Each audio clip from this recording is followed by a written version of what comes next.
Hi friend, good morning all of you.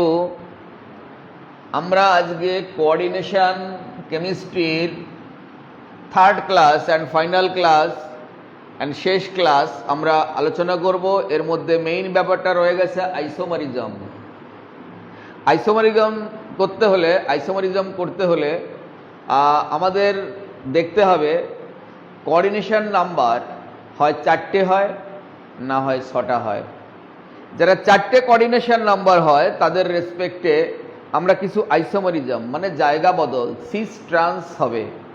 সেটা কেমন হবে আমরা একটু তার নমুনা তোমাদের সামনে আমরা তুলে ধরছি। যাদের কোঅর্ডিনেশন নাম্বার 4,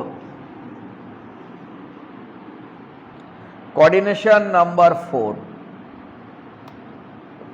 কোঅর্ডিনেশন নাম্বার 4, যেমন A2B2 এটা হতে পারে ক্যাটাগরি। M মানে মেটাল, A মানে দুটো লিগ্যান্ড, B মানে সেম দুটো লিগ্যান্ড। তা কেমন হবে দেখতে? মাঝখানে তুমি M রাখতে পারো, 4টে হাত। যদি A এ পাশে থাকে, A এ পাশে থাকে, B এ পাশে থাকে, B এ পাশে থাকে, এইগুলোকে বলা হয় সিস। আর এমটা মাঝখানে থাকলো, এটা এখানে, এটা এখানে, বিটা এখানে, বিটা এখানে, এগুলোকে বলা হয় ট্রান্স। এগুলো সিস। সিস মানে একদিকে উল্টো দিকে রয়েছে, এটা ট্রান্স। এবার এক্সাম্পল দিতে পারো। এটা তো এম দিয়ে লিখছি, এম ফর মেটাল। তাহলে আমি যে কোনো একটা মেটাল নিচ্ছি। কি মেটাল নেব স্যার? প্লাটিনাম নিলাম। প্লাটিনাম একটা মেটাল। তাহলে সেটা কি হতে পারে? MPT। আর লিগ্যান্ডে Cl2, দুটো একই জাতীয় লিগ্যান্ড, দুটো আলাদা জাতীয় লিগ্যান্ড। তাহলে কেমন হবে?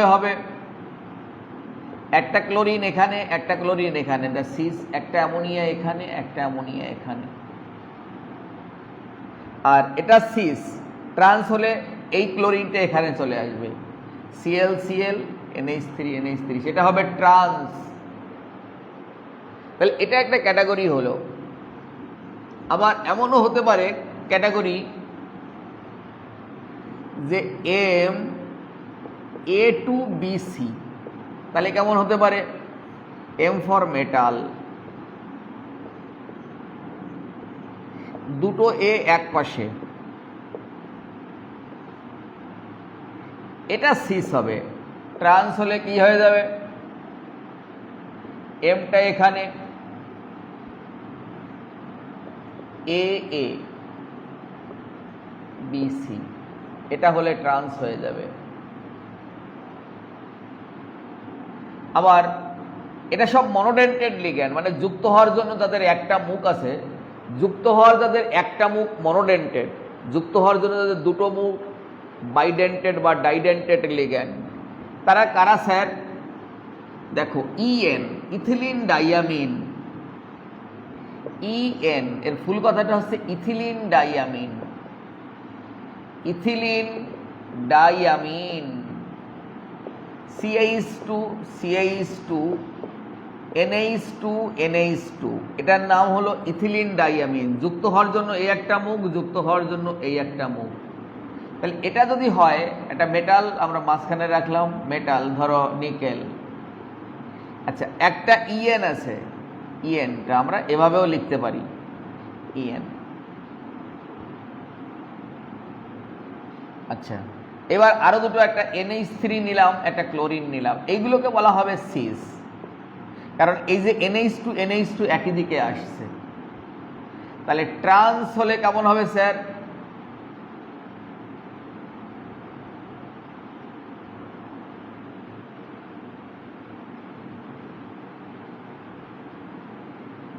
এটা তো তাহলে ট্রান্স করা সম্ভব নয়।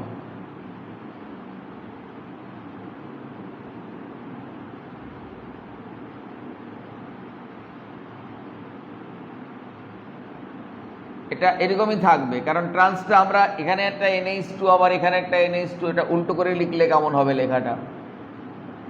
নিকেল, এখানে একটা ক্লোরিন, এখানে না হলে অ্যামোনিয়া দিলাম। এবার NH2 তো ঘুরিয়ে এরকম ভাবে এরকম হবে না, সাধারণত এরকম হয় না।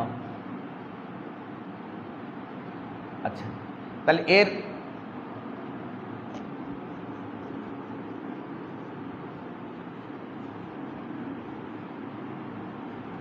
কোঅর্ডিনেশন নাম্বার 4-এ এর ইএনটা না নিয়ে যদি আমি গ্লাইসিনেট নিতাম, গ্লাইসিনেট দেখতে কেমন? যার দুটো মুখ থাকে, হাইড্রোজেন হাইড্রোজেন, একটা থাকবে C+O, একটা থাকবে NH2, এমন থাকতে পারে। এটা গ্লাইসিনেট, এদের গঠনটা এরকম হবে। প্লাটিনাম, এটা NH2 CH2, এরকম ভাবে হতে পারে। এবার আরেকটা যদি এরকম থাকে, দুটো থাকে CH2, এটা NH2, এটা OC ডাবল বন্ড O, এরকম থাকতে পারে। তাহলে এটা আমরা সিস না ট্রান্স কোনটা বলবো?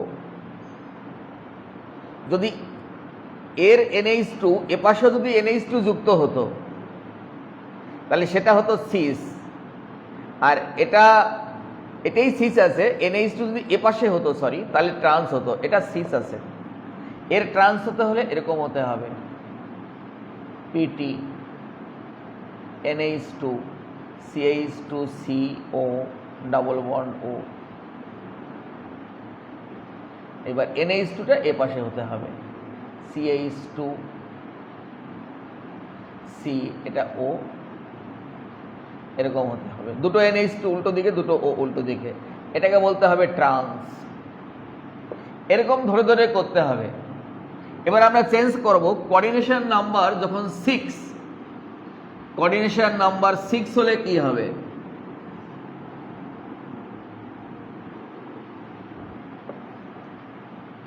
কোঅর্ডিনেশন নাম্বার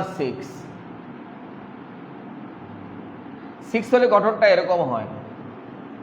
ধরো এখানে মেটাল রাখছি,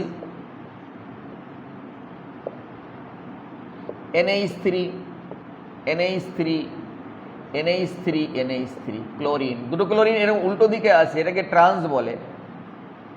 কিন্তু যখনই আবার এরকম হবে, মেটাল,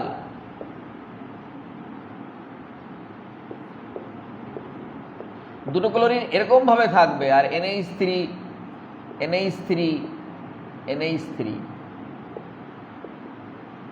এটা তখন ট্রান্স।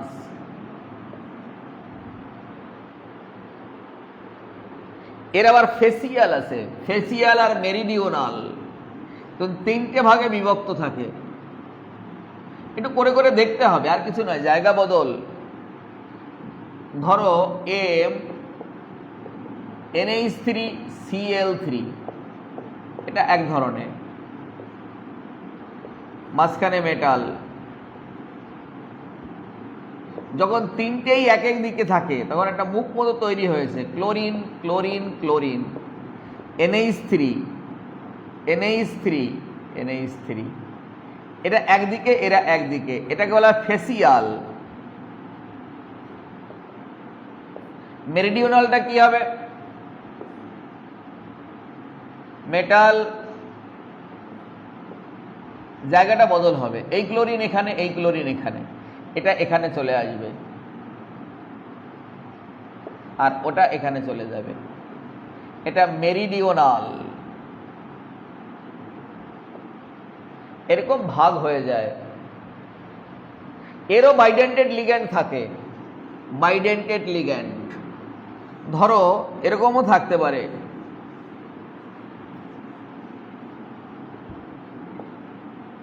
M, একে বলা হয় AA, যার দুটো মুখ, মানে একটাই মুখ আছে দুই দিকে। আচ্ছা, তাহলে এটা দুটো হলো, 2 2 2 যা 4, এরকম হলো। তাহলে এর গঠনটা কেমন হবে? M দুটো ক্লোরিন একই দিকে, এ এ আছে,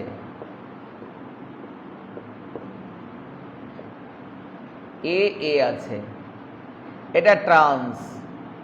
সিস হতে হলে কেমন হবে স্যার? সিস হতে হলে এম, এদিকে এ এদিকে এ, এরকম থাকো, এদিকে এ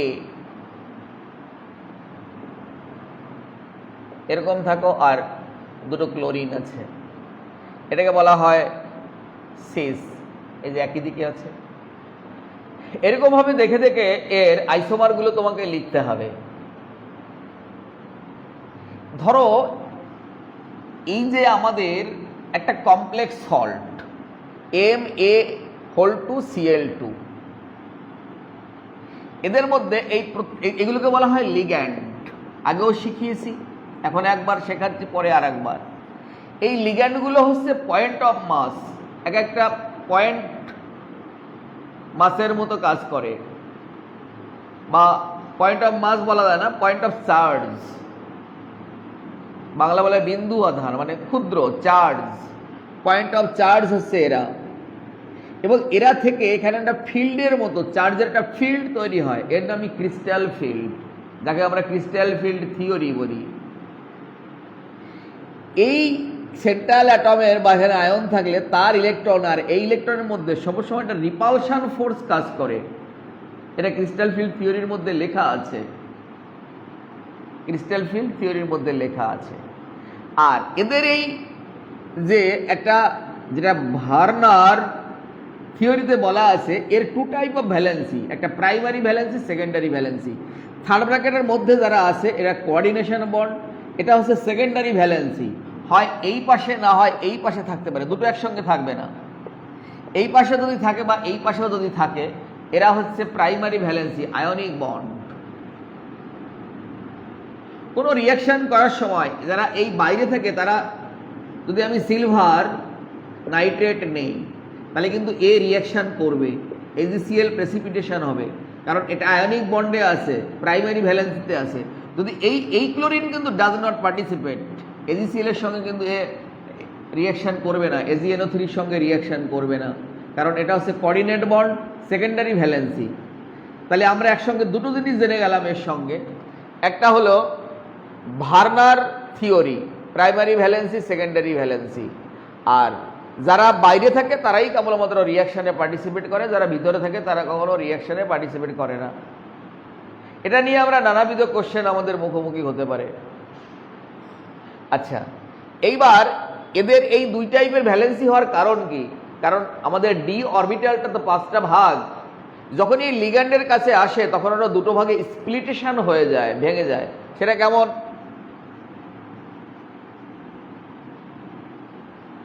ও আসার সঙ্গে সঙ্গে নিজেকে আর ঠিক রাখতে পারে না, এক্সাইটেড। যেমন আমরা কারো প্রতি দুর্বল থাকলে তাকে দেখার সঙ্গে সঙ্গে মাথাটাই নষ্ট হয়ে যায়, সেরকমও এক্সাইটেড হয়ে যায়। ডি অরবিটালটা 5টা তো ভাগ, 1 2 3 4, 1 2 3 4 5।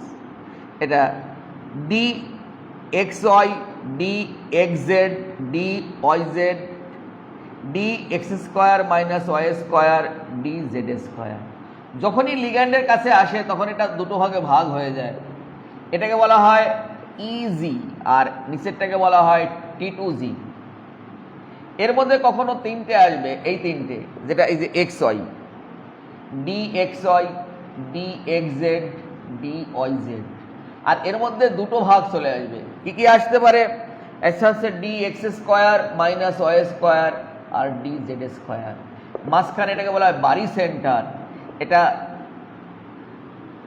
0.4 ডেল জিরো, আর এই পার্টটা হচ্ছে 0.6 ডেল জিরো। তার মানে এটা হচ্ছে 6dq আর এটা হচ্ছে 4dq।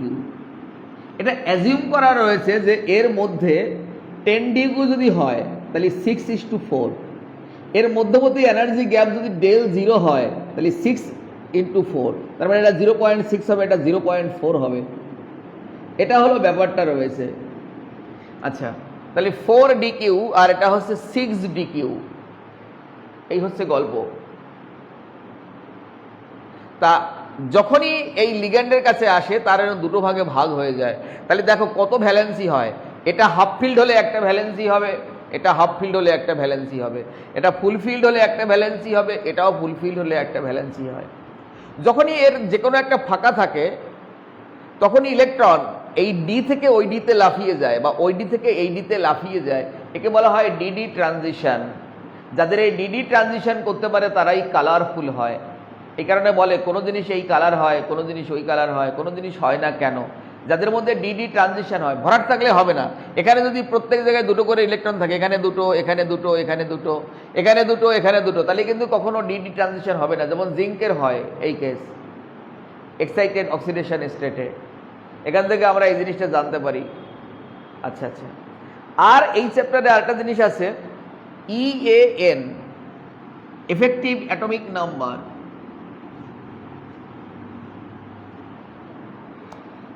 EAN, effective atomic number.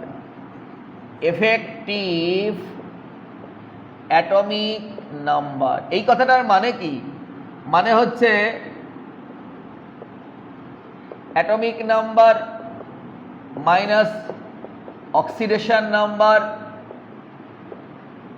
Plus 2 into ligand number. যেমন K4Fe-CN6 বলে দিল আয়রনের EAN এর মান কত, তাহলে আয়রনের অ্যাটমিক নাম্বার 26 মাইনাস এর অক্সিডেশন স্টেট 2 আছে প্লাস 2, আর এটা 6টা লিগ্যান্ড আছে, তাহলে 2 ইন্টু 6, তাহলে কত হলো?